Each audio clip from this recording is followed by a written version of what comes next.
Mark Zuckerberg sent a letter to Jim Jordan, the chairman of the House Judiciary Committee.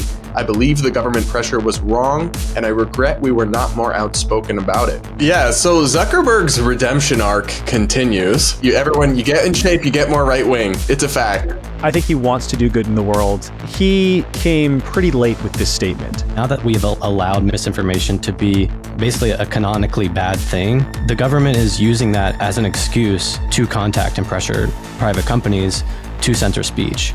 I don't even know, why is the government allowed to talk to companies in a private way at all?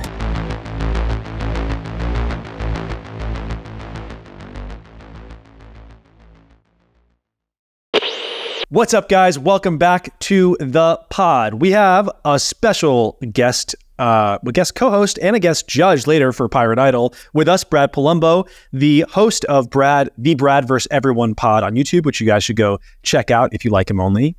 So you better bring it. So Brad's here. We've got Pirate Idol coming up at the end of the show, so that'll be our last segment. I will say, just kind of recapping on what happened last week. I mean, again, I'm going to talk about this later, but I mean, Kartik annihilated in the comments. So you'll definitely be seeing him later. Probably the others too. I mean, people will be coming back. Let's just say as this thing progresses. We also have our Polymarket segment coming up in, I think, towards, let's say, segment 3. We're going to be talking about Pavel and the betting markets and what they think is going to happen with him there. But right out of the gate, I think we have to talk about Mark Zuckerberg's apology letter. So Mark Zuckerberg sent a letter to Jim Jordan, the chairman of the House Judiciary Committee, and admits a bunch of shit.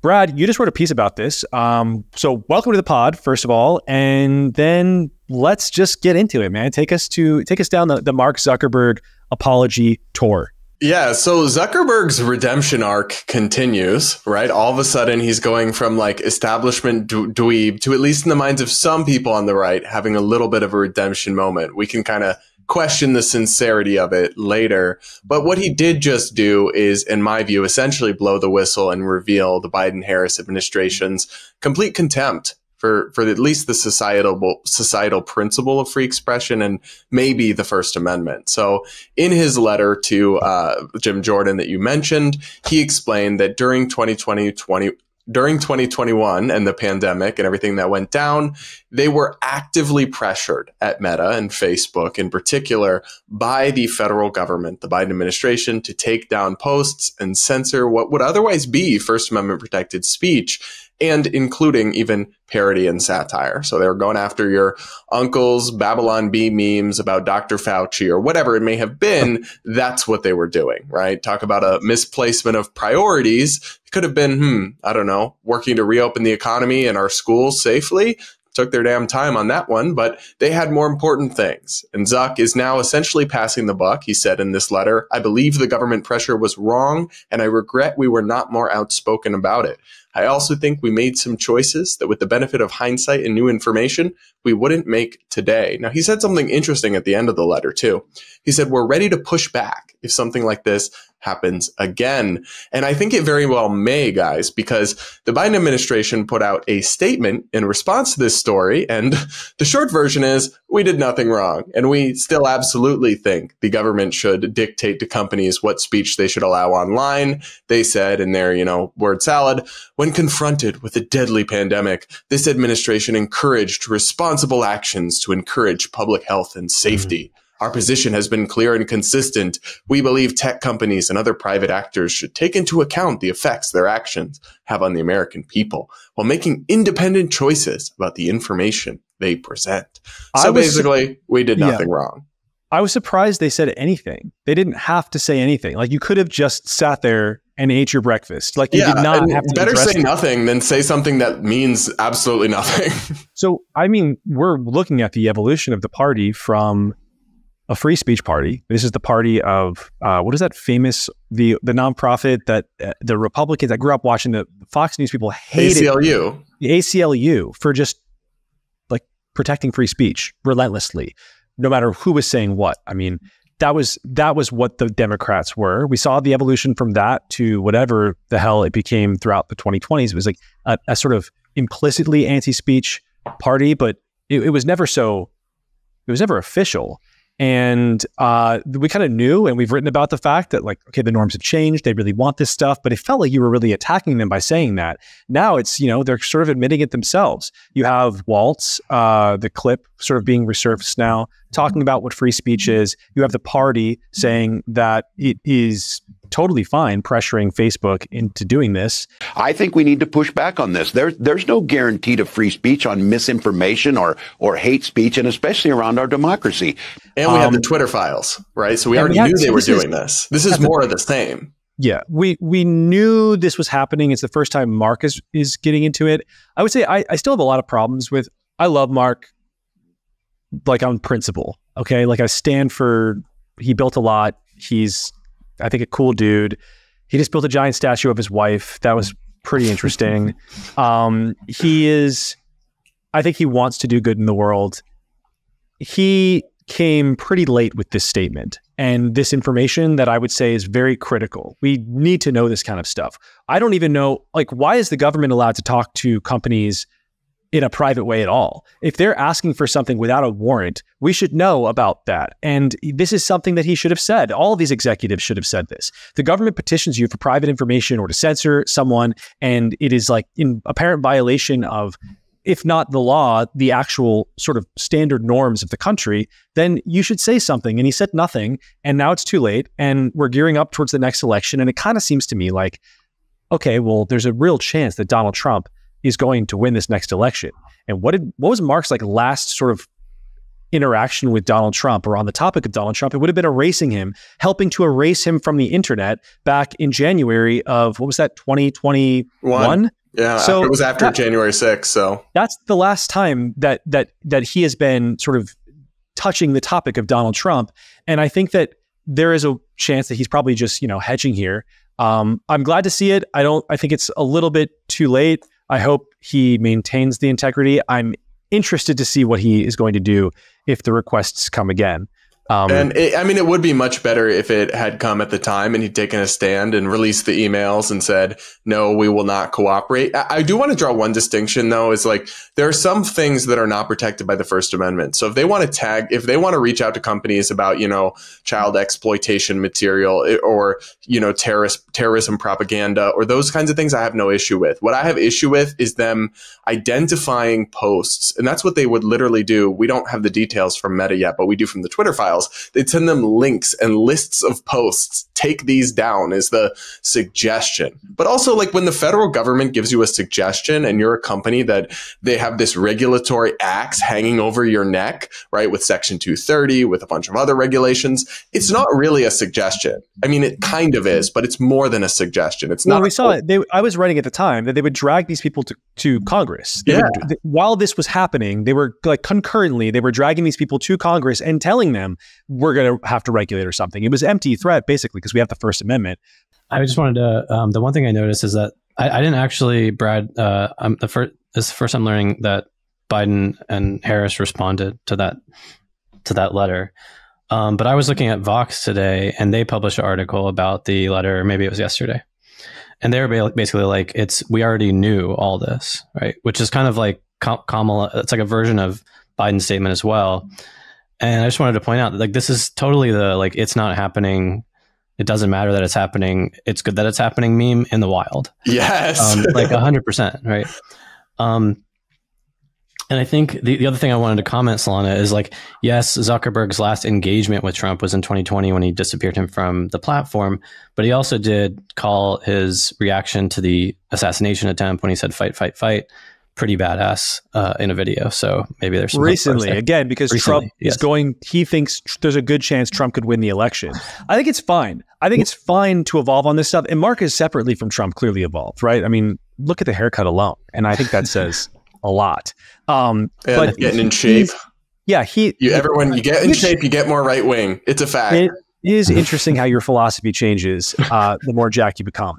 One of the things that I was thinking about when we were having this conversation just now is like, on net, like, how good is it that misinformation is like universally being like seen as a bad thing, and is like this big concern in our information environment, because like the fact of the matter is that now that we have allowed misinformation to be like basically a canonically bad thing, the government is using that as an excuse to contact and pressure private companies to censor speech. And again, like, I'm not saying that misinformation isn't a bad thing, but for me, it really calls into the question whether or not, again, on net, this introduction of misinformation, which is a recent term, basically, in my opinion. I mean, we've always had that term, but only in the past 10 years or so did this become a major part of the discourse. There are a lot of negatives to having that around. Yes. Well, because it's for me, it's a question of who decides, right? It's not, everyone agrees that like fake news is a bad thing, but it's the government policing misinformation. I mean, the government is one of the biggest purveyors of misinformation at times. If you think of all the things they said during COVID that weren't true. And in fact, Facebook gives us a great example of this. I don't know if you guys remember, but early in the pandemic, if you posted the lab leak theory on Facebook, they would take it down. They said it was misinformation. Yes, but of course, the government didn't force them to do that. And this is why... we actually don't know that. The government may have pressured them to do that. We don't know that. Pressured is a very different word than forced. Sure. And I think that a little bit of this is Zuckerberg trying to say, it wasn't me, it was Biden. Go get the old man. Just like Tom right. was It's doing. deflection. And the thing that really stuck out to me here was so in his letter, Zuckerberg also said that they were making a change to their misinformation policy. Basically, what used to happen is stuff would get flagged and then removed from algorithmic distribution. Now what's going to happen, and what would happen then is it would go on to third-party fact checkers, and they would say if it was misinformation or not, and then they would either let it back into the algorithm, back into the news feeds, or suppress it. Now what's going to happen is they're not going to remove it from algorithmic distribution until it comes back from the third-party fact checkers. The journalists in the Washington Post, specifically, Will Remus, was writing about this, and he seemed to frame this as like, obviously, the end of the world, and this was going to accelerate the amount of election misinformation and blah, blah, blah. And all I could think of was the same thing that I thought years ago when they suppressed the Hunter Biden laptop story, a question I asked repeatedly, which nobody had any answer for, which was, who are these mysterious third-party fact checkers? Like, who are they? Who do they work for? Who gives them money? Are we ever going to get a determination, by the way, from them? We never heard back from them when they went and reviewed the Hunter Biden laptop story. Well, Mark, what did they say? Was it real or was it not real? Can you let us know? Is there like a memo they gave you? I would love to know if they got that one right. And I would love to know today, like, why were that system itself? Like, why do we think that system that has nothing to do with the government, that just has to do with Facebook, why is that system okay? Who fact checks the fact checkers? There are literally accounts dedicated to fact checking Snopes and PolitiFact because they do some valuable work fact checking, but the people there do have a liberal bias, and it does show with some of their fact checks for sure. And I like the approach better of leave it up, leave it in the algorithm until it's litigated. But I'm also not happy with that approach, right? I still believe, and maybe I'm naive, I still believe even in the age of the internet, the free market of ideas is the best way to handle things. Put it all out there, let people see it, let people decide for themselves. I don't really want any benevolent class, whether it's journalists, whether it's fact checkers, or whether it's the government, deciding what information I'm allowed to see. I would rather handle it myself because I don't really trust anybody with that power, to be honest, private or public.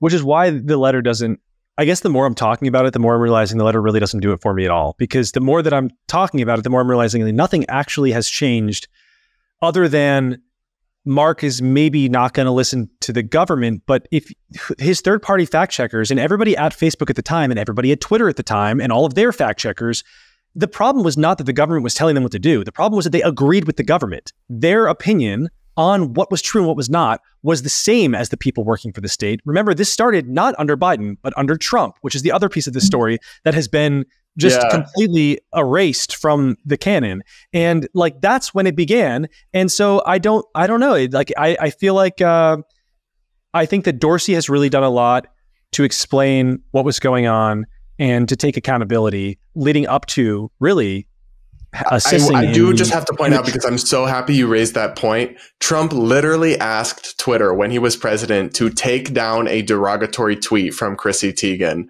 at least that's what's been reported. So, and I do believe that was in the Twitter files, although I can't quite remember. And I mean, if that's as bad as, it's a little different than like the taking down the misinformation. But if you have a problem with that, you got to have a problem with both. Like, that's also pathetic and snowflake behavior. Yeah, like, is that pressure? I don't know that that's true. I would have to, by the way, this is the first time hearing that. That's fucking funny. Like, I've never heard that before. But I wouldn't put it past him. Riley, what is your, what are you thinking about this before we move on to the Wired story? Yeah, so we've alluded to this. I do sort of wonder if Zuck is just jumping on the bandwagon now that time has passed and things like calling out censorship are more acceptable now. But on the other hand, a part of me doesn't really care that much, because if Zuck is just reading the tea leaves and sees that things like jujitsu, popping gold chains, and calling out the government are good things, then that's sort of a win in my book regardless. But I do think there is a bit of, he's just sort of reading the room and trying to fit the vibe. But we have that with a lot of things where it's like people who were right too early and then other people come around. Do we get mad at them or do we embrace them? And I understand both, right? But you kind of ultimately do have to welcome people in. Like, that's what the cancel culture people get wrong, right? Is if you want a movement to succeed, you can't punish people who convert to you. You have to actually welcome them ultimately. But I do understand the resentment that, like, for example, one of the things I've talked about that's gotten me in trouble over the years is since 2017, I'm on record against kids medically transitioning. That was a very unpopular belief. You would get labeled all sorts of things at the time. Well, the worst thing was what would be called, it would be what would happen to your content, which is it would be erased. I literally, Media Matters got me essentially kicked out of a gay men's soccer league because they informed them of my dangerous content, and I was told that my participation made a hypothetical trans member. There weren't any. That is unsafe. You were canceled from a gay men's soccer team? Yes. Yes, I was. And then which is the gayest thing I've ever heard. That's the gayest cancellation I've ever heard, for sure. What I'm saying is, on that, I feel I was proven, I was right too early. We have the cast review. We have the world coming around to this position. And it's now, in part, thanks to people like J.K. Rowling, much safer to say that. And so sometimes the people that have, like, come around on it, you feel resentment to them in a way if you were right too early. But I think we ultimately have to welcome people. And that was a long way of saying I appreciate Zuck's evolution, even if I do agree it is self-serving and self-dealing in some ways. Word. Moving on to Wired. Brandon, you are on this one. This is, I guess maybe I should tee up a little bit. So Wired had a lot of shit to say this week about their sort of new, what you refer to them as, Brandon, as the new right-wing villains in tech. Sean McGuire, Mark Andreessen, and others. I believe it was Mark. Maybe it was David Sachs and others who had been talking about Trump's very fine people quote, the infamous very fine people quote. Tell us about it. So the piece is called "Trump's New Silicon Valley Supporters Really Want You to Forget He Called Nazis Fine People," again referring to Charlottesville. This was in response. Basically, this happened because Kamala HQ, which I guess is the Twitter of the official Twitter account of Kamala. She tweeted. We need Snopes on this one. Well, Wired calls it the official Twitter account. Okay. The bio of Kamala HQ is ironically providing context. That's literally in the bio. They tweeted an edited clip of that infamous press conference and said 7 years ago today, Trump said that Nazis were very fine people. A few days later, this guy at Wired, let me find his name. His name's Dave. He seems to be an Irishman and a disinformation reporter, writes this article. He puts it in his bio, disinformation researcher. Anytime you see that, you know you're about to see the worst take. Yeah, and it's also in his bio on Wired at the bottom of the article. So he basically repeats this demonstrably untrue lie that Trump was referring to the white supremacists at this rally as very fine people. Now, if we're going to get into litigating the actual speech, which has been done over and over again, all you have to do is just watch the full clip, and it's easily, like you have to have an IQ lower than 65 to not realize that what Trump is saying is that there was a valid reason for normal people to be at that protest. And the reason was because it's valid to worry about the removal of statues. And he goes on and on about this in a back and forth exchange with reporters. For example, he says, George Washington was a slave owner. Should we remove statues about him? Thomas Jefferson was a slave owner. Should we remove statues of him? And so it's very, very obvious that he's making this case. He's like, look, there are normal people at this rally. And then he goes on to say, I am absolutely not talking about the white supremacists. I'm talking about these normal people. And he closes it by saying there were also good people on the left, except for Antifa in their black hoods with their bats. Excuse me, they didn't put themselves down as you, and you had some very bad people in that group. But you also had people that were very fine people on both sides. You had people in that group, excuse me, I saw the same pictures as you did. You had people in that group that were there to protest the taking down of, to them, a very, very important statue and the renaming of a park from Robert E. Lee to another name. So you know what? It's fine. You're changing history, you're changing culture, and you had people, and I'm not talking about the neo-Nazis and the white nationalists, because they should be condemned totally. But you had many people in that group other than neo-Nazis and white nationalists. Okay? Just read the article in Wired, and you'll see that this Irish bugman, disinformation reporter, who's also covering the 2024 election for Wired, weirdly, just kind of like does all this jujitsu to make it seem like Trump was referring to Nazis. Well, the thing I don't get about this is that Trump has said enough actually crazy shit and offensive stuff. Why do they always feel the need to lie? Instead of just picking the true things he's actually said that they could use against him. I've never understood it. This is the Sam Harris line. I think, I don't know if you listen to him, but people have different opinions about him, but his big thing is this demonstrably untrue lie they keep harping on when there are so many other dumbass things that Trump has said that you could make into the narrative instead. I think that they know that Trump is popular among black voters.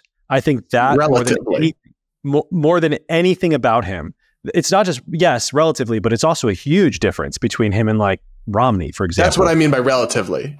He'll still lose the black vote, but he'll do way better than other Republicans. And it's better than any Republican in any of our lives, which we mentioned a lot here. I think that people are they're sort of discounting how important that is to Democrats and what that means for the Democrats potentially. If they can no longer count on close to the entire black population voting for them, if suddenly there's just more diversity there, like there is in most other racial demographics. And that is why, because when it comes to race, he hasn't actually, he said a lot of stupid things, but he's never on race. What are his actual views on race and race relations and things? They're not that bad. And to be honest about that would not allow them to erode that support, which is what they're hoping to do with something like Charlottesville. And actually not even just hoping, but they have successfully done that. Was I thought that he really said that for a long time. And I did too. I also thought that for a while, which I'm kind of embarrassed to admit now. And in my mind, I'm like, I bet he meant it the way that he actually then said it. But then to hear him actually say it, I was like, holy shit. He actually even said it. I didn't have to intuit that. They weren't just being uncharitable in their interpretation of what he said. They were actually lying by omission what he said. And I think that's because they're scared. They're bothered. They're nervous. They know what this means if they don't successfully tarnish him and his movement as very racist. If they don't have that, it's really hard to defeat it, because a lot of what he talks about is just naturally popular among most working class people, regardless of their race. Riley, what are you thinking? It's so depressing to me that, is this election really going to come down to relitigating what Trump said at a press conference in 2017? Can we actually talk about policies? I don't care who was called a fine person 7 years ago. What's your plan to ensure 7 years from now, we're not without a border in the middle of World War III? Well, they're both going to build the wall now. I mean, you guys saw, Yes. you guys saw that Kamala is iconic, literally building the wall. Build the wall, Kamala. That's that is crazy to me. She's just an empty vacuum. Should just say anything to get power. No, It's wild. As with all of these people, like, it's not her, and the fact that she said that, that's crazy to me. What's crazy is that no one is like shocked. No one is like, wait, what do we really think about immigration? There's just lockstep NPC. Yes, build the wall now. And there's not going to be a conversation about that. You're not going to tell me how you changed your views. Well, she would have to do an interview and be asked about Kamala, it. I mean, like the New York Times. Yeah. I don't care what Kamala thinks about the wall. I want to know what the New York Times thinks about building the wall. Are you now in favor of building the wall? Is this a policy proposal that you're endorsing? Well, I think they would argue that, like, she signed on to that legislation that was compromise legislation with Republicans, and they gave them the wall funding. In exchange, they got more asylum judges and other things they wanted. So it was more of like a making peace with the wall, and it was less like, we love the wall now. Is it still hypocritical to support something you called a racist and an insane use of money? Yes. But I think that's the context. Went down to the border and sobbed. Like, that is where the immigration conversation was. What was that, 4 years ago, 5 years ago? And now Kamala is building the fucking coconut crate across the southern border. And like, we're all just supposed to pretend that nothing has changed. That's crazy. That's just insane, man. But in another sense, though, doesn't that give you a little bit of hope that if you just change, if you win hearts and minds in the public, they do adapt. Like, they do change when the tides change. So I don't know. Yes, it's kind of this thing like being Trump was right too early on the wall. He was right too early. I guess I'm a little skeptical that Kamala is actually for the wall, or is she just trying to say this to get elected? Because like, the politics of immigration actually work to Democrats' benefit. So I'm not so sure I don't that think she that's would. true anymore. It's shifting for sure. I don't think they know. used to, but I think the American public has shifted to the right on immigration a bit. No, that's true. I think, Riley, you mean the demographics change benefits the Democrats? In a way, yes. Everyone's against immigration now. I mean, that's just broadly, that's true everywhere, not even just in America or Europe. I mean, Japan, Australia, there's no one is down for an open border. Other than, I guess, Ocasio-Cortez now is the last woman standing. I would like to know what she thinks about Kamala's border policy, but come on the pod, AOC. I would love her on this pod, personally. I have a lot of questions. Let's make it happen. Alexandria Ocasio-Cortez. But first, we got to talk about Pavel Durov. This is a wild story. There's a lot here. I don't want to get any of it wrong. So I'm going to be actually reading from a bunch of stuff during this, so we just get it as right as we can.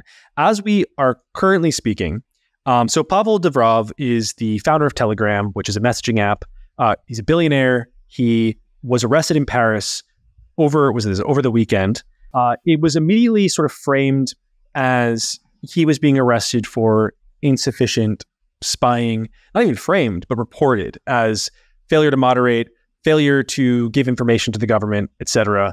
It was sort of justified as like how would I say this? It was a cause taken up by the, I guess, Telegram heads, the people who are obsessed with Telegram. They think it's the best messaging app to use, that it's encrypted, which it's not, or it's not end-to-end encrypted. Today, in our ongoing look at European despotism, Riley is going to break down a few more details on this story, and then I'm going to share the French sort of questions they're asking him. Yeah, sure thing. So, like you mentioned, Pavel Durov, founder and CEO of Telegram. He was born in Russia and is a citizen of France, Russia, some islands in the Caribbean, as well as the UAE. Side note, he's also totally ripped and has a bunch of like unique health protocols. Anyway, not really relevant. So it's relevant to me. He also has, are you going to talk about the kids? He also has like 100 kids, and we can get into the Instagram girlfriend a little bit later and her possible role in this. But like you mentioned, he landed in Paris on Saturday after a trip to Azerbaijan. He's taken into custody by French authorities. There were actually reports that he was going to have dinner with Macron that night, which I'm not sure if that's true, but that's a rude awakening if so. As for why he was arrested, so as of this recording, there are no official charges yet. Those, if any, are expected to be announced today. But French authorities have announced a list of 12 possible suspected criminal violations that he was being questioned over. Those include complicity in selling child sexual abuse material and in drug trafficking, fraud, abetting organized crime transactions, and refusing to share information or documents with investigators. 3 of the suspected charges also seem to have to do with crypto, including one that says like provision of cryptographic services without proper declaration. And then Telegram has released a statement saying they abide by EU laws and Durov has nothing to hide. Meanwhile, Macron has released a statement saying that Durov's arrest was in no way a political decision. However, it does come amid an increased crackdown on free speech from Europe that we've covered extensively here at Pirate Wires, including our friend Thierry Baguette sending that letter to Elon threatening him over his interview with Trump. So we'll see if any charges do in fact come from his arrest, but the fact that he was detained without any official charges at first, which is apparently cool in France, especially amidst this crackdown. Yeah, that's wild. Yeah. So yeah, I guess we'll see what charges come of this, but all of it makes for a concerning situation, to say the least. I do want to add 2 sort of very important, I would say, additional factors to consider. Obviously, this has been framed, and even by me at first, I mean, I sort of felt an initial instinctive desire to protect this person who's running a messaging app, right? It's a speech platform, and he's being arrested in Paris. And you hear things like moderation or whatever be cited. As you mentioned, Riley, like there were all those French reasons, that things that he was being questioned for. One of them was failure to sort of do cryptology or whatever without a permit. You just like, you feel that this is insane and has to be stopped, and where will it end? And then you have the Guardian columnists saying like, well, it's going to end with Mark Zuckerberg in chains. I mean, they're not denying that this is what's driving this forward, but I'm not entirely convinced it is. So I want to read a tweet of Moxie Marlinspike. So Moxie Marlinspike is the founder of Signal, which is an end-to-end encrypted messaging app. It's the one that I use. It's the one that I think most people in Silicon Valley use. This could get crazy if true. Telegram messages are not encrypted. France is trying to arrest the CEO of a Russian team that has plain text access to every message the French president has ever sent or received. Telegram messages aren't end-to-end encrypted. It is also a cloud messenger, meaning that all messages live on Telegram servers rather than the user's device. With one query, the Russian Telegram team can get every message the French president has ever sent or received to his contacts, every message those contacts has ever sent or received to their contacts, every message those contacts have ever sent or received, etc. It's just plain text. There are no limits to what they can do, like use an LLM to help go through all that material and pull out the dirt, map the relationships, figure out who's keeping secrets from who, etc. For the French politicians and cabinet members, it is kind of too late to do anything. Even if they try to delete all their messages now, the Telegram team can just mark the messages as deleted so that they no longer display to the user, but not actually delete the data they retain access to. This could get really wild, he says. This could just be geopolitics. The Russians have information on the French government, and Macron is understandably pissed. The other one is, as Moxie mentioned, not an end-to-end, the app is not end-to-end encrypted, which means you could conceivably subpoena them for information that is actually illegal, like forbidden child. I don't even want to say it on YouTube because I feel like it's going to demonetize and remove us from distribution. But the most horrific things that you can think of in the world that are all illegal, that Facebook or Twitter or any other free speech, Twitter, for example, a free speech platform would work with the government to give up information on users that were breaking the law in this really heinous way. The French have accused him of doing this. They have accused him of not giving the information up. They know they have access to the information. And the reason that this company is different than Signal, for example, is Signal literally can't. They don't have the messages. That's how it was built on purpose to never be compromised by a government on something like, sharing sensitive information between government officials and the press or whatever else. So 2 things here. One, it sounds like he possibly legitimately not only violated the law, but repeatedly sort of, I don't know, threw it in the face of the law. And then two, there's a government component here that a sort of international politics component here that is very hairy.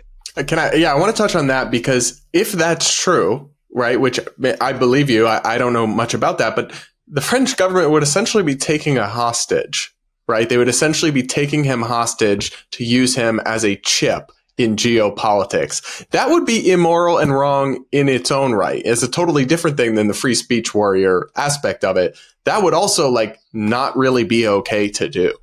Where is he? But is he he's a French citizen now? He got the passport. And so at that point, it's are you a hostage or are you a French citizen being arrested for doing crime in France? Well, but the Telegram is not a French company, which also complicates it. It's not based in France. So is it actually subject to their jurisdiction? Well, I mean, anything that operates, Twitter, for example, is subject to their, Elon follows the rules in all these different countries because he'll get shut down if he doesn't. But have we ever seen them go after a CEO personally? Because I understand shutting down the company, finding the company. We've seen Europe do all this stuff, finding companies. But if they're upset with the decisions of the company, to then just criminally prosecute the CEO or the person in charge of the company in their private capacity, to me is unprecedented in what I've seen and what I've covered, right? Because you're taking civil matters into the criminal law. You're taking company decisions and assigning them individually. And it is more, though, than just him refusing subpoenas or refusing to turn over requests, which obviously is a different question. This document that the French government put out lists him as complicit in the possession of inappropriate, illegal pictures of minors, for example, complicit in drugs sales and all that. And what they're essentially doing then is assigning to him the blame for the things that people have done on his platform. To me, you could arrest the executives of AT&T at that point for the things criminals are texting each other. That to me is scary and unprecedented. We don't know. I would say I agree. If that's true, yes. I agree that we need more information and more details, but part of that is because they arrested him without official charges, which is also fucking crazy. France, man, they're wild over there. My hot take, so sorry to keep going on. My hot take is that at this point, France or England would be lucky to be colonized by America, and they wouldn't even be worthy of being the 51st state. Yeah, I wouldn't want them. The voting, man. We don't need more voters like that. What a twist. We colonized, we end up with the UK. We'd be doing them a favor by colonizing them. There is a sort of poetry to it. I think it's definitely an L for free speech in Europe, and maybe the Western chattering classes. Either way, whatever the reason is, end-to-end encryption and these geopolitical concerns are basically confusing and are not going to read well to most people. But what I see happening is and we're going to talk about this in a minute, but somebody in the Guardian, I think recently called for, social media executives to be arrested. This is at the same time as people in Britain are actually being arrested for social media posts. Yeah. And so the Overton window is actually shifting in this direction where you can now not sound insane, at least in Europe, for calling for the arrest for people exercising their free speech. And I think that regardless of what's happening with Telegram, in reality, this is just another notch in that direction. And if you go on, I think I saw a screenshot of Blue Sky reactions to the Telegram. Elated. Oh, 100%. They were like, this is a great thing. Everybody was just super happy about it. And I bet you half those people are journalists who should know better. Yeah. Right? Yeah. And so I don't know. It doesn't, for me, it doesn't look good on that front at all. But don't you think it's interesting how it seems like it's totally separate? The conversation about this is totally separate from the facts about this. And the conversation about this is should free speech executives be imprisoned? And obviously it's divided along expected lines. But the actual story about this is there's a lot going on here, both in terms of geopolitics and in terms of just actual straight up crime, potentially, that is being alleged. And we probably do just need to wait a second to find more. And it's weird how I think the stories have actually divorced from each other. Like the actual story has divorced from the conversation. The conversation is still really important. Doesn't that kind of happen with a lot of stories now, though? I feel like that happens a lot. Yes. And this one is like people were waiting to do it because actually, as we're seeing, it's not being pulled from nothing. Like there are a lot of people who do want people arrested for failure to censor and failure to spy. I do just want to hit the Polymarket segment really quick. We're going to check out the betting markets. This is courtesy of our paid partnership with Polymarket, our friends over there. We have some interesting information here. So on the Pavel Durov story, since arrest, Polymarket has been observing Pavel Durov's chances of prison release. The Polymarket odds that Pavel Durov would be released in August stood at just 38% this morning, Wednesday, at the time of our recording. However, at around 9 a.m. Eastern, reports emerged that Durov had been transferred from jail to court, causing it to spike to 93% in just 2 minutes. The French authorities mentioned that prosecutors intended to question Durov as part of the investigation and extended the time frame for his custody to a maximum possible period of 96 hours from August 25th to the 28th. It's a huge international thing. You have, because Pavel, Riley, how many passports does this guy have? He had like 4 passports. So one is Russian, one is French, certainly one. I don't know what the other one is, but one is it Saudi Arabia? UAE, yeah. The UAE. So the UAE has already issued a statement saying, we're monitoring the situation closely, which is fucking wild, because what that actually means is that you have potentially now the cradle of liberty holding prisoner a speech prisoner, while like one of the leaders of the Arab world is trying to, I guess, free him so he can free speak another day. One thing on the international component, like just because he's like from Russia, from my understanding, Durov is like far from some like Russian op. Like he actually like fled the country after Russian authorities demanded he hand over personal data from the app he founded before Telegram. So I know Telegram is like Telegram's used by like the Russian dissidents and by government supporters as well. But yeah, so I guess just one thing that complicates why they're using it if it's so easy to just force a Telegram executive to release messages. It seems fucking crazy to me. Why would you use that? When maybe they believe that he won't because he has refused all the requests. Well, actually, because I saw people going after Moxie online, and they were saying that Signal is run by the NSA or something. And it's like, it's all, and then all end-to-end encryption is just a backdoor to whatever. Well, to be fair, Signal is a competitor. So not an unbiased commentary. It's not really a competitor though, because it's a nonprofit. I think it's super different when you have when there's no profit incentive, but they're competing. It's like, I don't know. I guess nonprofit. My friend, you have a very kind view of nonprofits. Nonprofits are for profits by a different structure in many cases. Well, let's just break it down. Pavel Durov is worth $15 billion. And how much is Moxie Marlinspike, the founder of Signal, worth? Oh, I don't know. But Signal's blocked in Russia, by the way. What was that? Signal as of earlier this month is blocked in Russia. Oh. Because it works. That's the reason. That is the reason. That's the fucking reason. Okay. All right. BRB switching to Signal.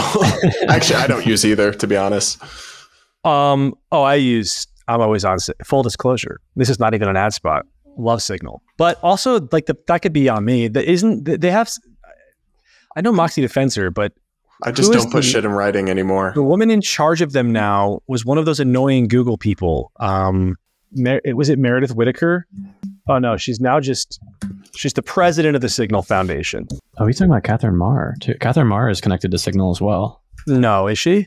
Yeah, there are some unsavory associations. I will give that to the tinfoil hat anti-Signal people.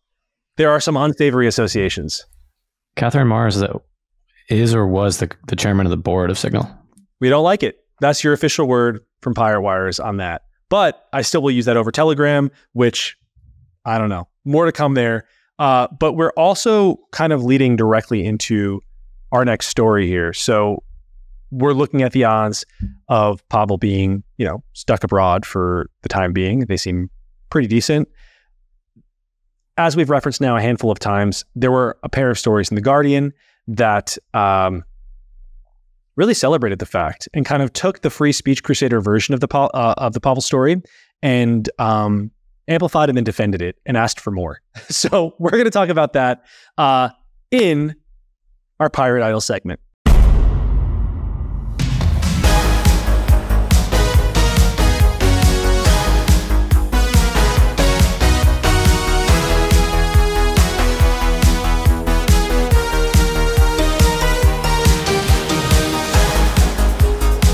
It is time for Pirate Idol Week 2. We've got a bunch of new folks joining us today who have reached out, who are ready to smack down. Our breakout winner last week was definitely Kardik. Just like so many Kardik heads in the comments freaking out about Kardik season, Kardik era. It was like they could not get enough of Kardik. A lot of Grant heads too, like floating around. Jesse started out strong and brought in a new demographic, I would say. A lot of girlies in the comments rooting for Jesse. I liked to see that. I don't know. We're going to play it by ear and see how it goes. But this week we got 40 folks to come and talk about why does Europe want to jail so badly American tech executives. We're going to break down that story in a second. First, the rules of Pirate Idol. It's going to be very simple. One by one, you're each going to go. You're going to introduce yourselves. You're going to give your take. And while that's happening, feel free to, or while someone is giving their take, feel free to dunk on them. Feel free to go back and forth. Feel free to respond, question, whatever. You're here to hang out with us on the pod. After which, guest judge Brad Polumbo will provide thoughts on the take. I will provide thoughts on the take. Probably will be in the form of just my opinion, which I can't keep to myself and have never been able to, which is why I have a podcast, most likely. Let's get into it. We have to talk about, oh man, this one's really crazy.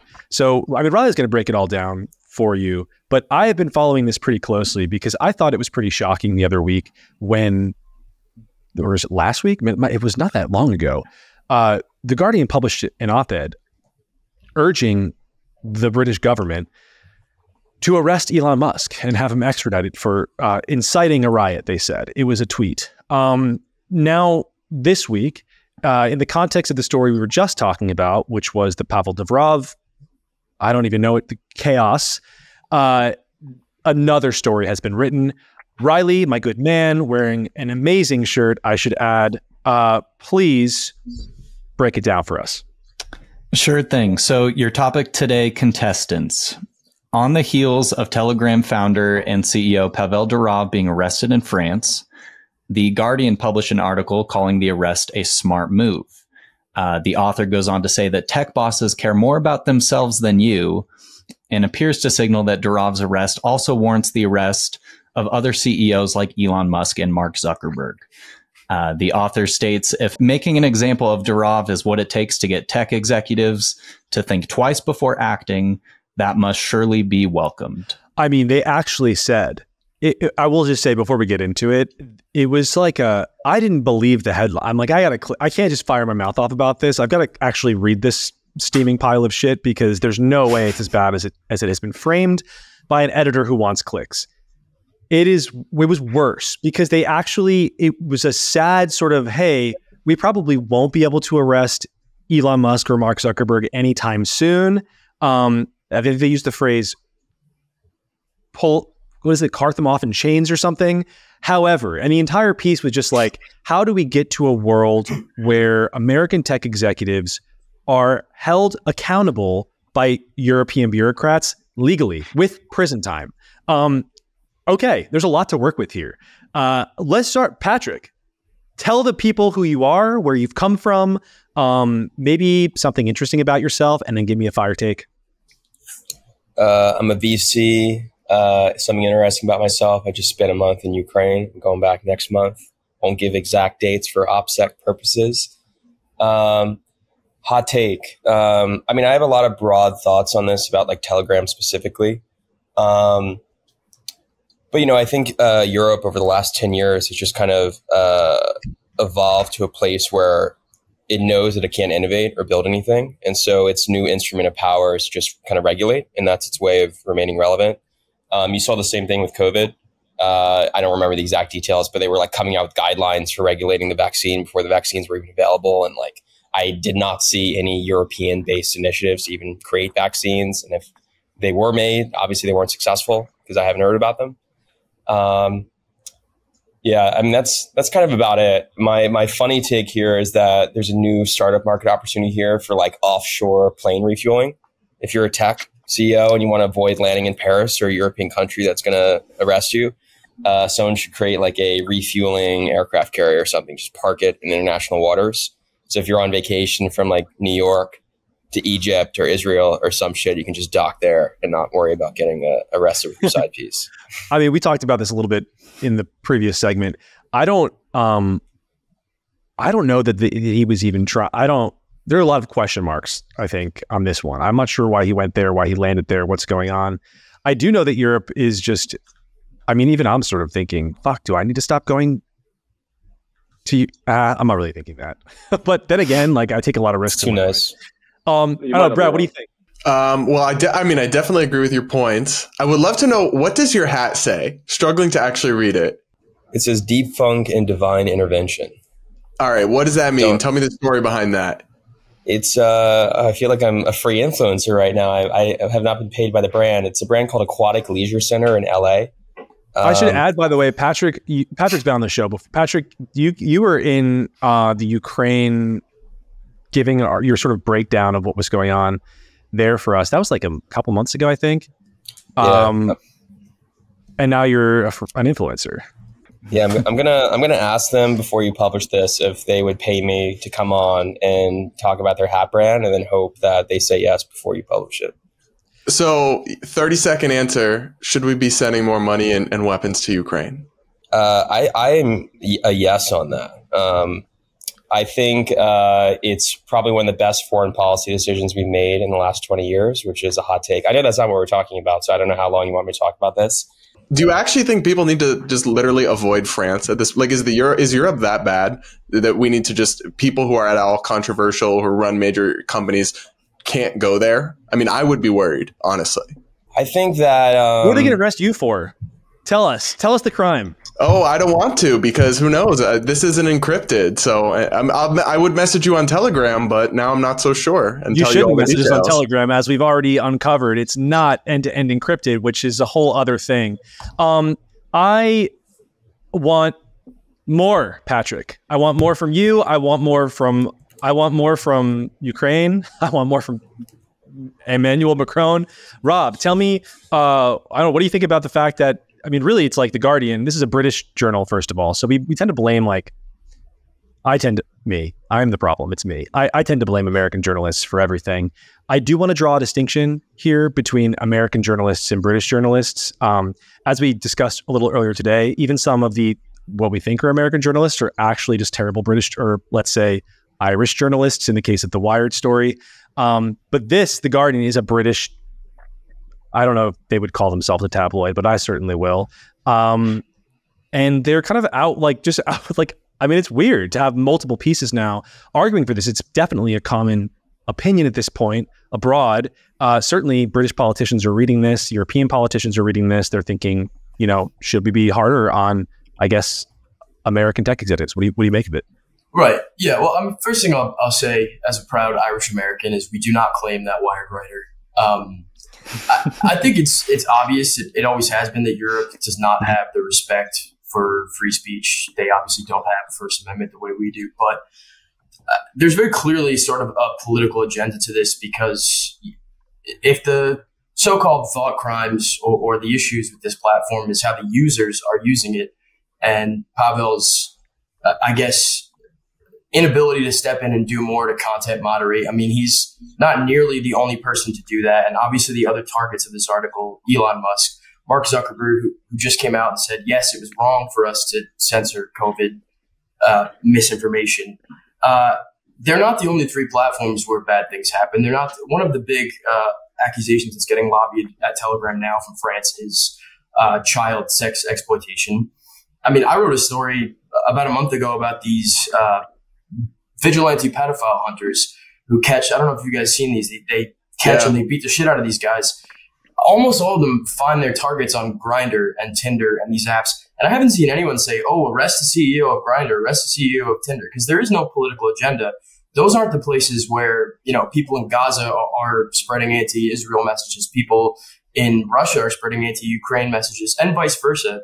These are the platforms where dissidents and people that kind of have anti-corporatist, anti-power voices are the loudest. And that, to me, is the bigger issue here. It's kind of veiled behind, you know, what this guy saying, Elon Musk, Mark Zuckerberg. But the real issue is not even power. dissident, right? Because they're talking, once you're invoking Mark Zuckerberg, you're talking about the normal establishment majority. You're talking about controlling just anything. I mean, I think that the Europeans, I've said this before, I think the Europeans are spooked after the last election in France.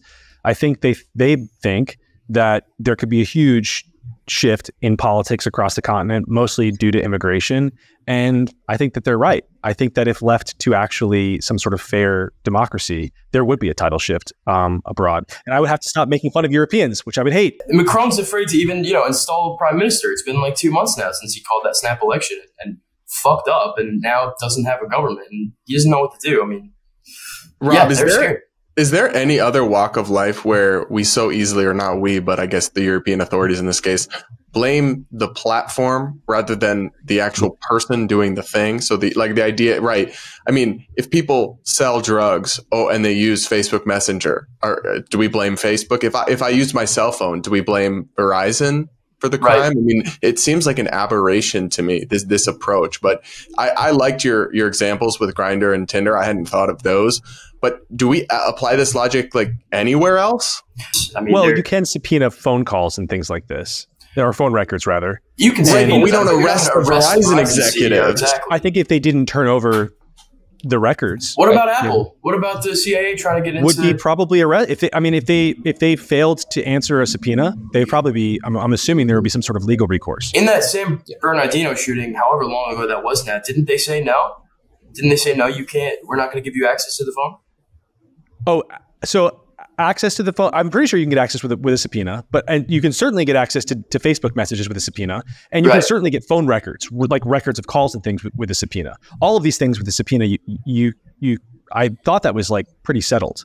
I think you uniquely see that kind of treatment though with new tech. So like another parallel here is like the Ross Ulbricht case, which I'm not saying he was innocent or that he didn't deserve to go to jail at all, but they charged him, or he ended up getting, sentenced to two life sentences plus 40 years, which was like double that of El Chapo, because from a technological perspective, they treated him as the proprietor, orchestrator, executive behind every transaction on the platform.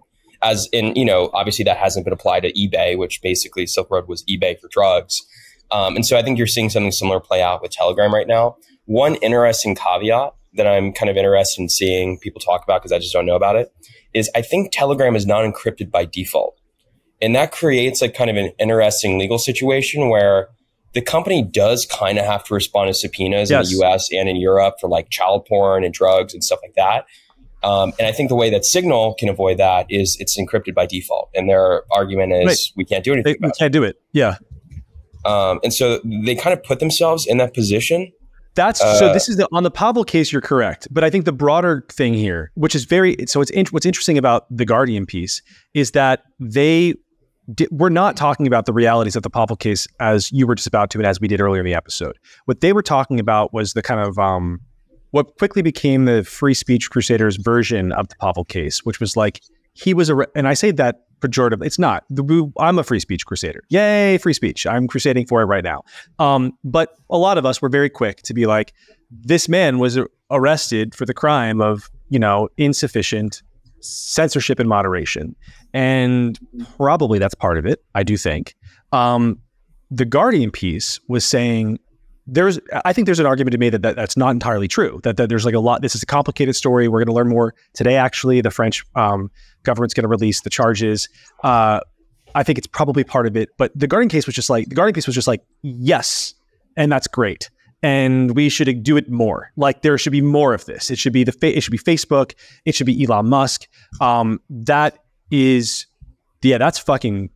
That's scary to me. That is a normal thing that you can say online in the year 2024 and not be ratioed into outer space for it. Also by, I guess what I said, I did a take on this in the Daily, and I was just like, can you imagine the apoplectic rage with which journalists would respond if Elon Musk suggested jailing a journalist?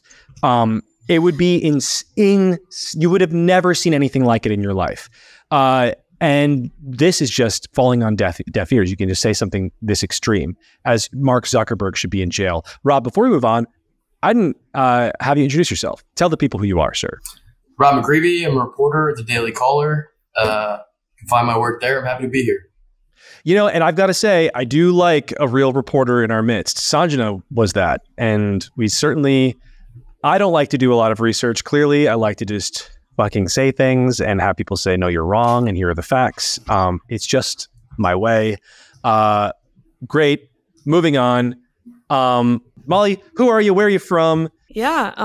Okay. So I'm Molly. I work in VC. I also have a newsletter called Sorcery. I'm not evil. I don't know why when we first met, you thought I was evil or something. Did I? Yeah. I said that? Yeah.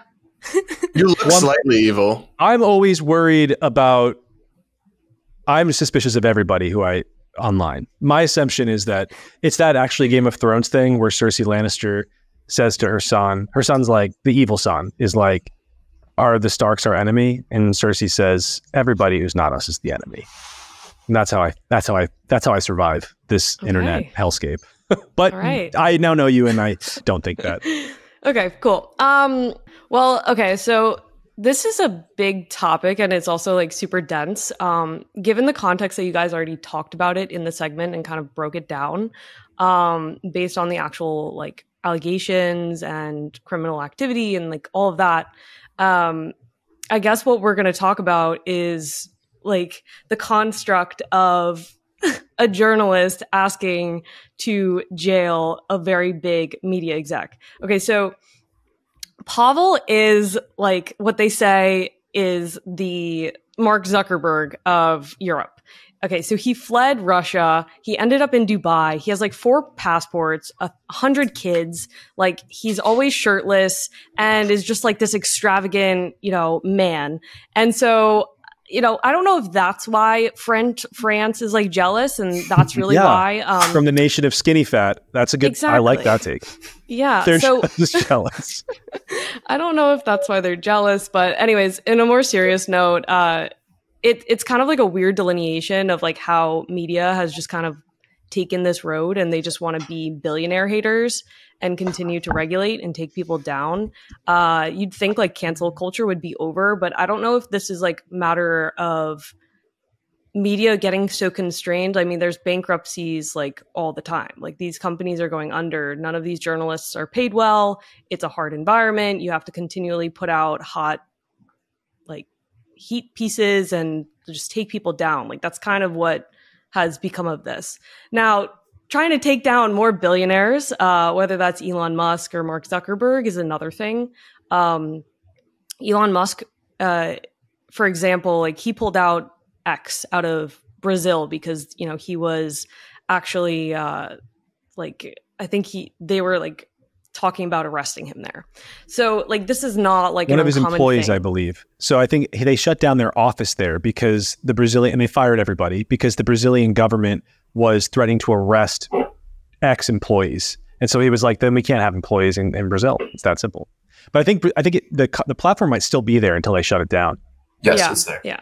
I mean, like there's so many different ways that this piece like could go, or the conversation around it, because there's also like Mark Zuckerberg writing a letter to Jim Jordan and, actually talking about censorship in the US and how he was pressured to talk about COVID in a certain way or censor it, and like more that comes out of that. So there's like a lot of big factors that have been driving media and the usage of free speech or whatever you want to call it, and how we're going to be positioning it.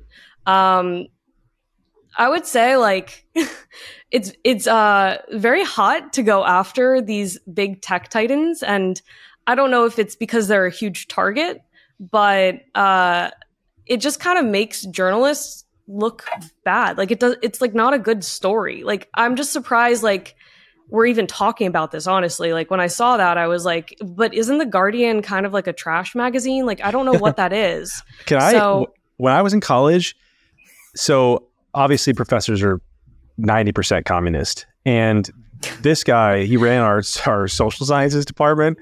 And he was awesome. He was a brilliant professor, but he was a fucking communist. He did a lot about China. He was always telling us about, The Guardian was straight up. He's like, here are the different sources you could read.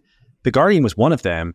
And he said, it's a little bit left of center, but that's good for you. He said, but that's good for you. And I remember thinking at the time, like, and I was at my most radical left back then. And I remember thinking like, that doesn't sit well with me. You just said that out loud. That feels a little bit, I don't know, like indoctrinating. Anyway. But yes, it's a legitimate story. I think it's not, I call it a tabloid, but I think that the thing that's shocking about the Guardian doing this is that it is legitimate. Now, these are opinion pieces and columnists. It's not like reporting, but I don't know how you would report on a request. Like the request, the ideology of the paper is delivered through the op-ed section because it's curated, and that's just, that's how you do it. Partly it's that, and then you have to intuit what the coverage means. But for me, this is a very big deal that this is happening, and it's a very big deal that no one's talking about it in the media. It's wild to be talking about arresting people for any reason. And then again, maybe there's like the Trump of it all. What do you guys make of that? Like, is this just a fact? Are we so desensitized to calls for arrest? Trump is being tried right now in the middle of an election, or he's about to be given his sentence, right? Like, has that just changed the bounds of acceptable speech in such a way as calling for the arrest of people you hate is totally fine now? Can I just jump in here? Because there was a journalist from The Guardian 8 days ago, and he hasn't posted an article since. Are you guys familiar with Channel 5, Andrew Callahan? No.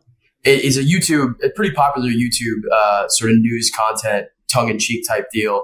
And they had a masked reporter who only revealed his first name. And this Guardian journalist was incensed. And he was like, I'm a real journalist. And he was like, fuck you, fuck your mother, like, fuck anyone who supports you, like, unhinged rant. And it kind of represents what people at The Guardian think of themselves as journalists. Like, they put themselves on a pedestal. Since the Trump era, journalists, not people in my publication, but many of these mainstream left-wing journalists view themselves as the guardians of democracy. We have the keys. We are the gatekeepers. We will interpret for you what you can think about the news. Biden, he sometimes mixes up his words. This is what he meant to say. Like, they kind of have this elitist view of what journalism is and who they are in the broader sphere. So this is kind of indicative of that mindset that's like, oh, these people are letting you see information. Elon Musk, Mark Zuckerberg, Pavel, they're letting you see information that you shouldn't have access to. They basically think of most of us as children who don't have the intellectual capacity to understand information. I think what's kind of interesting though with The Guardian is, this is a little bit out of my zone, but my perspective as an American is that they were always like the bastions of, on the forefront of like leaking government information for stuff that I think people don't know about. Story. Right? They did the Snowden story. They did Snowden. They were like one of the first collaborators with WikiLeaks, which, opinions on WikiLeaks aside, like these are very anti-government actions that will certainly land you on list as a organization of interest. And, I think where we're at just reflects that traditional publications now view big tech as a bigger existential threat to their relevancy and their existence than government, which is kind of a very interesting reversal, to the point where they're now kind of seeing government as an ally almost against big tech. Well, it is literally an ally, as we've seen in the case of Australia, the Australian government, the Canadian government, the California government, all of which are trying to literally pay them money, taxpayer money, to keep reporting whatever garbage they're reporting on. Matt, welcome back. We all thought that you had been arrested for CrimeThink because you are reporting live from the continent of Europe. Tell us a little bit about yourself and what brings you here, and then I'm going to need your take. Hello, I'm Matt. I go by Angan here on the base Northman, whatever, prolific Twitter shitposter and part-time VC and all these kinds of different things. And yeah, I'm coming in from the front line of the race war in Britain, constantly under threat from two-tier Kia and all that kind of thing. Fuck, I'm just completely running blank. I think. Well, let's start with, are you nervous? The crowd. is this stuff is happening in Europe? Yeah, no, sorry. I've just basically with the Guardian and this article, the crowd that I surround myself with on Twitter and stuff, we're all fairly racist towards journalists. That kind of is pretty standard. And the Guardian have not been making it any better for themselves. That being said, I have recently become acquainted with some actually really cool British journalists, funnily enough. Some of your best friends are journalists. And I can say the word because some of my best friends are journalists. But they're not making it any better for themselves. And I think that the Guardian have been rabid recently about, Patrick, as you said, to big tech and billionaires and Elon Musk and stuff. And this is just another link in that chain. And they know that they're on the way out, if not already out the door in terms of viewership and ratings and attention and whatnot. And I think, Patrick, that's actually a really good point that there's been a sort of shift in the polarity where now the government is their ally because they have a bigger enemy in big tech, which is taking everything away from them. And journalists, British journalists absolutely are just attention seekers. And all they're going to do is try their very best they make maximum use of that snarky smugness and to be like, fuck Elon Musk, that guy sucks. I know what's right. Doesn't matter what he does, he sucks. And I'm correct because I'm a journalist. And I'm going to give you my opinion. And the Guardian are a bunch of commies as well. I just think that they're rational. I think that their anger towards tech is rational. It's based in a correct understanding of shifting power in the world. Tech has changed the game for not only power generally and wealth generally, but also speech. Like, who gets to have a platform? I mean, look at all of us talking on this podcast. It was hard to have a radio show 30 years ago. It is no longer hard. Anybody can get out there and build an audience very quickly. Journalists hate that. Mainstream media hates that, right? Yes, I think. Well, listen, there are people who have huge audiences, who also hate it. Who actually can compete and hate it, and those tend to be ideological people because they understand that with the power shifting the way that it is, it's not shifting in their favor. And once people are allowed to speak, they're sort of their little gated world of ideas is very much at risk. Now, of course, they're aligning with the state for two reasons. One is economic, and the other is just like that's what their ideology is. The New York Times, even before all of this new shit online was happening, the New York Times was defending the Iraq War, incessantly. So they've always been on the side of the state. When have they not been on the side of the state? And I don't know. I guess I wrote a piece called Fifth Estate way back when Elon was he had just taken over Twitter. And my sense is the tech is just it resets power. And if you understand that and you understand that this is a new crop of elites potentially, then you're threatened. It's war, and they're right. It's like there's this phrase, the wokes are correct, I guess, that people are always bandying about. And that this feels like a version of that. Like the journalists are actually correct. We can't just be like, oh, you're so stupid. You shouldn't be threatened by Elon Musk or something. It's like, you should definitely be threatened by Elon Musk. You should definitely be threatened by Mark Zuckerberg. And so I understand why they're calling for their arrest. The question I have now is will the Europeans actually try some crazy shit with these founders? I mean, up until now, it's been the EU dude, the bug guy, Thierry Breton, running around trying to find them into oblivion. Could there be something more, I don't know, draconian? Are we looking at Twitter people being arrested for failure to comply with whatever free speech ordinance? So do you think the larger narrative in question here is, okay, so the EU doesn't like America, doesn't like innovation. They've been stagnant for a while, if not declining. And so first they go after us with fines. I think there's over 15 to $30 billion in fines against US companies.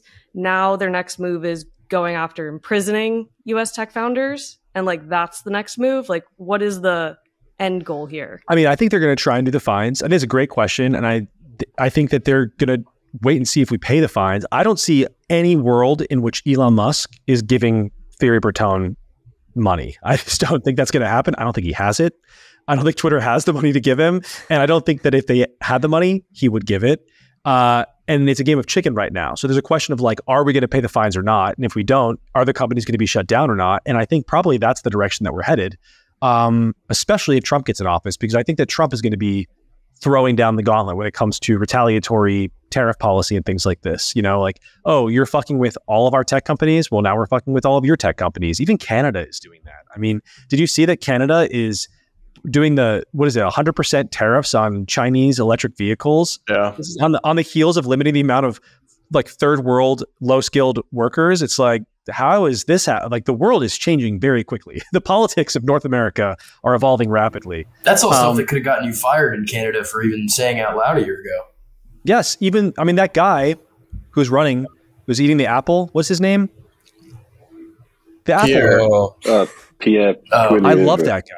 I love the apple. I love Apple guy. And Apple guy was accused of like fascism for that. Like, oh, this is. I mean, they said Donald Trump-esque, which is, you know, that's a dog whistle, if you will, for fascism. And he was just spitting facts, like very casually. Anyway, that's that. I guess, yeah, no idea how it's going to end. Other than I think trade war is the most likely, and maybe this is a good indicator of that, right? Like you see that the heightened speech, that's sort of what we saw with China. We saw heightened speech like this, heightened rhetoric, like really sort of aggressive rhetoric, and then trade war. And maybe we're finally heading towards some kind of trade war with Europe. Well, I think that's actually one of the saddest things about this from a geopolitical perspective is I think in a geopolitical context, Western countries have forgotten the value, and it's going to be impossible to say this without being cliche or trite, but we've forgotten the value of being a free speech first nation and culture, and the comparative advantage that provides you over countries like Russia and China.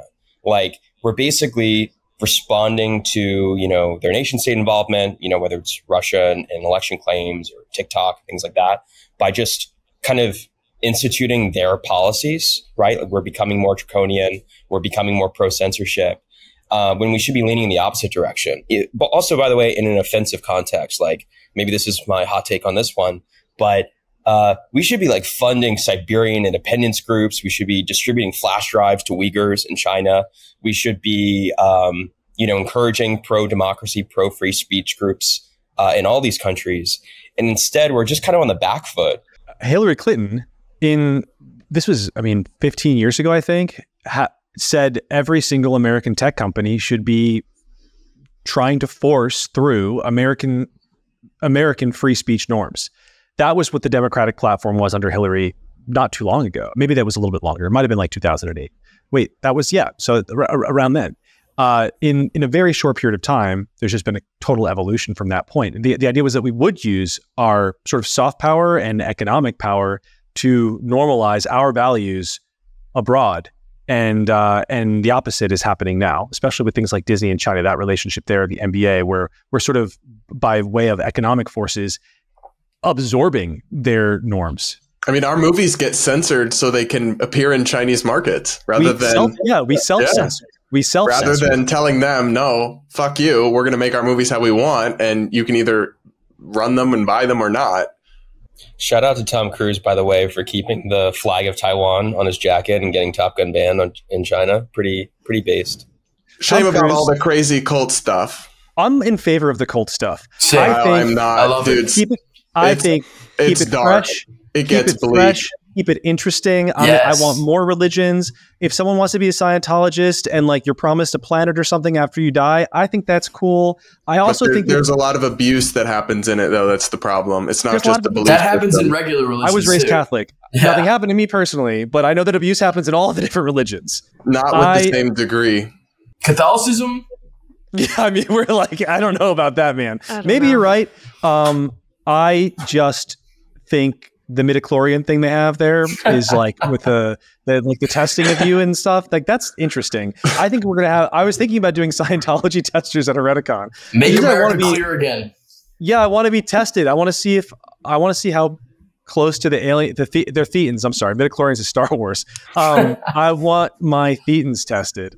And if you're a Scientologist out there listening, actually, I'm interested in having my thetans tested. I'm not interested in joining the cult just yet, but I would subscribe to the newsletter. So you shouldn't even call it that. They're literally gonna email you and demand a correction and a retraction. Well, if they do that, I'll publish it, and then we'll have another story. Like, that's what I mean. Yeah, same. But they have an entire Karen PR department that goes after people who criticize them, and they do all sorts of crazy stuff to their critics. So I guess they're going to go after you now, Brad. I don't care. I think they're only going to go after you. Everyone else here is pro Scientology. We love Scientology. We all love Scientology, but Brad, go after Brad. Brad, thank you for joining as a guest host this week. Was it Matt, Rob, Patrick, Molly? Any final words before we round this episode out?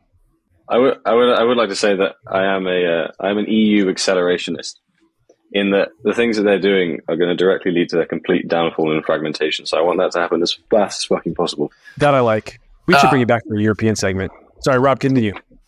Just Molly mentioned jealousy of Pavel's body and, the skinny fats in France. I just think it's worth pointing out that Macron did have Pavel in 2018 to France to court him to move Telegram's offices and be based out of France. So jealousy is certainly a factor here.